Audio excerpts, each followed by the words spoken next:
So today we're doing a deep dive. And this one, it's a real confluence of, high fashion, corporate drama, and this really persistent aviation mystery. We're looking at the vanishing of Italian fashion executive Vittorio Missoni. He, along with 5 other people, just disappeared in January 2013 on a flight off the coast of Venezuela. A really short domestic flight.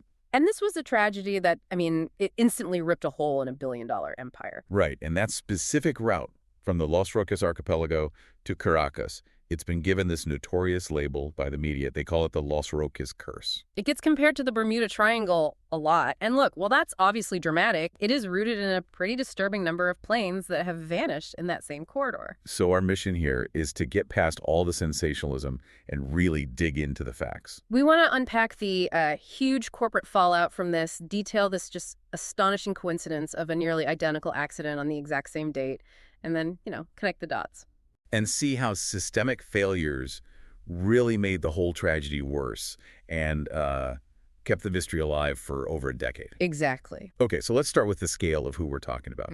Vittorio Missoni wasn't just some passenger. He was the commercial engine of a global fashion powerhouse.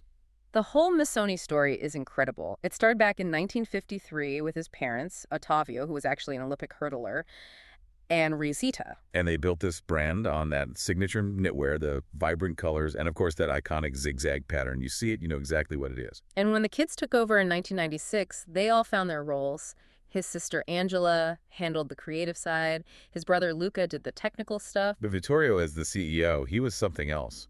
They called him the architect of globalization. He really was. He was the one driving all those high-stakes business decisions, the marketing, the manufacturing.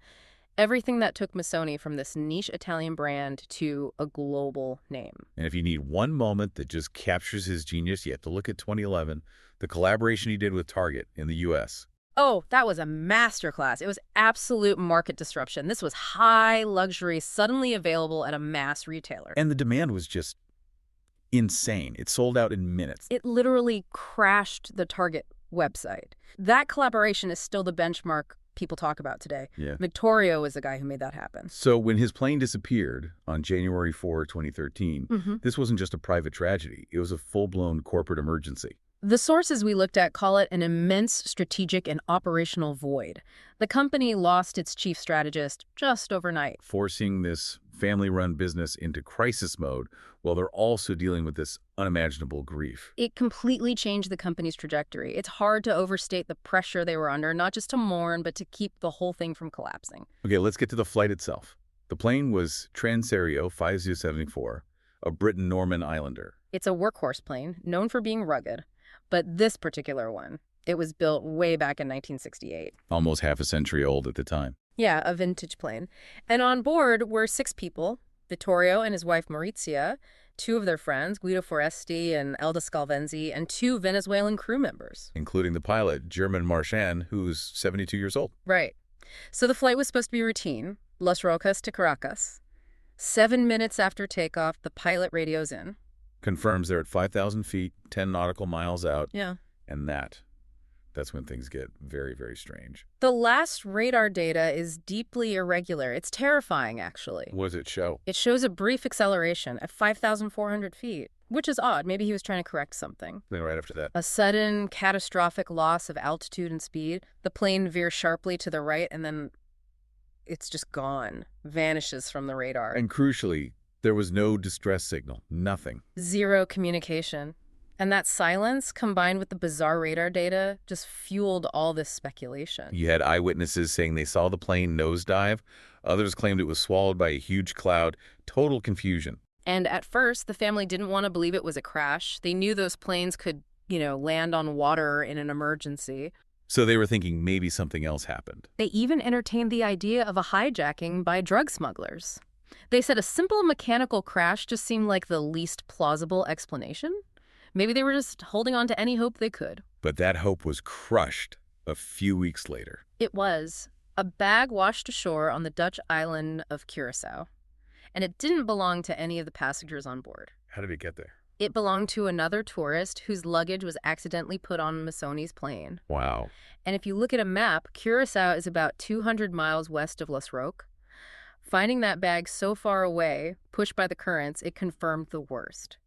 The plane was in pieces, far out in the open ocean. So the focus shifted immediately Mm. from a rescue to a recovery. And the investigation turned toward technical failure. That's when Italy's air safety agency, the ANSV, got involved, and what they found was pretty damning. It's fascinating because it's the Italian agency uncovering these huge regulatory problems in Venezuela. It just shows how external eyes can expose internal negligence. So it wasn't just one thing that went wrong. No, it was layers of failure. First, the airline, Transaero 5074, wasn't even fully authorized to be operating that commercial flight. What? So they shouldn't have even been flying. Pretty much. And it gets worse. The 72-year-old pilot, German Marchand, his medical fitness certificate had expired more than a month before the flight. So you have an unauthorized airline and pilot who wasn't medically cleared to fly. That just establishes this incredibly negligent environment before the plane even took off. It really does. And that brings us to what we're calling the pilot paradox. Because on one hand, you have his peers, his colleagues, saying he was one of the most expert and respected pilots in Los Roques. He had decades of local experience. Exactly. Deeply trusted, knew the route inside and out. But at the same time, that experience was operating completely outside the rules, in defiance of basic safety regulations. It's that classic conflict, isn't it? Local knowledge versus international safety standards. But the ANSV was very careful here. They said, look, these failures establish a high-risk context, but they couldn't definitively say they were the direct cause of the crash. So the actual why the plane accelerated, then dropped so fast and so silently, that's still technically a mystery. It is. We have the who, the when, the where, but the definitive technical reason is still missing. And this is where the story gets, well, just downright unsettling. Yeah. Because this wasn't an isolated incident. Not at all. And the timing is. It's just chilling. It happened on the exact same date, January 4th. 5 years earlier, January 4th, 2008. A Transivan flight, a bigger plane, also vanished on the exact same route. It was carrying 14 people, 8 of them were Italian nationals. But that 2008 crash was a bit different, right? They sent a distress call. They did. The crew radioed in a report of dual engine failure. They were trying to ditch the plane in the water, so we actually know what went wrong mechanically. But even with that information, the search was a complete failure. They called it off without finding the plane. The only thing they ever recovered was the body of the co-pilot a few days later. So 13 people just vanished. And that's what really cemented the reputation of this corridor. It is. And here is the most profound irony of this entire story. Go on.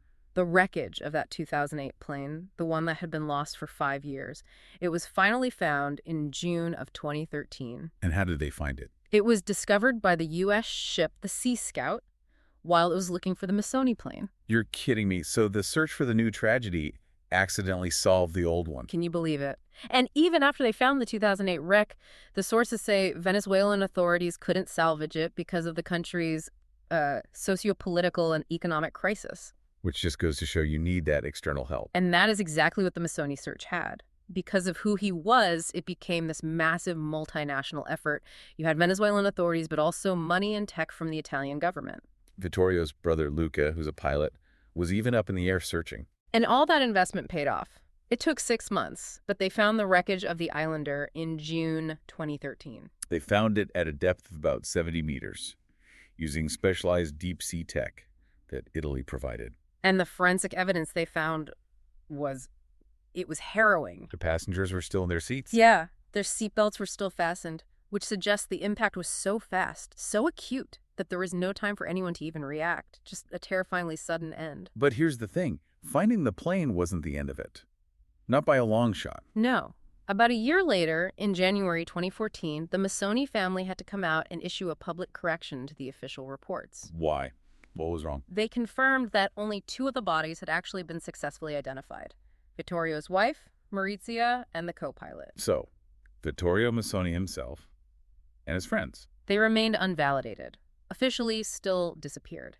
The family had to publicly state that they were continuing their own personal search even after the wreck was found. That's just heartbreaking.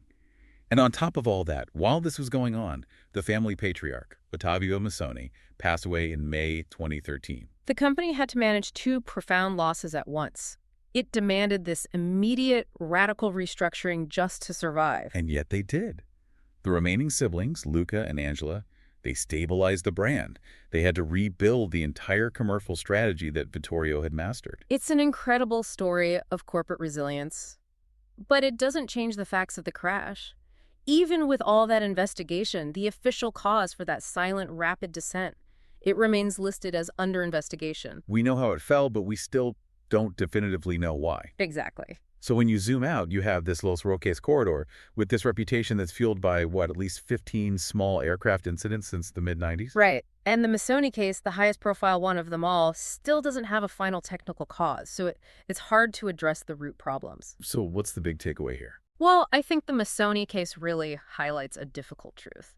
When a high-profile disaster happens, you might eventually find the wreckage, but that resolution was completely dependent on external help, on Italian and U.S. money and technology. Without that pressure, that plane would likely still be lost, just like the 2008 wreck was for 5 years. So you have to ask yourself, right, if a case this huge, involving a famous CEO, required all this international money and pressure and deep-sea ships just to find the wreckage. And even then, it took 6 months. Exactly. So what does that say about the investigation status and the fate of the other dozen, maybe more, lower-profile disappearances in that same corridor that didn't have that spotlight? You have to wonder how many systemic failures, from expired licenses to unauthorized flights, are just still out there completely unaddressed.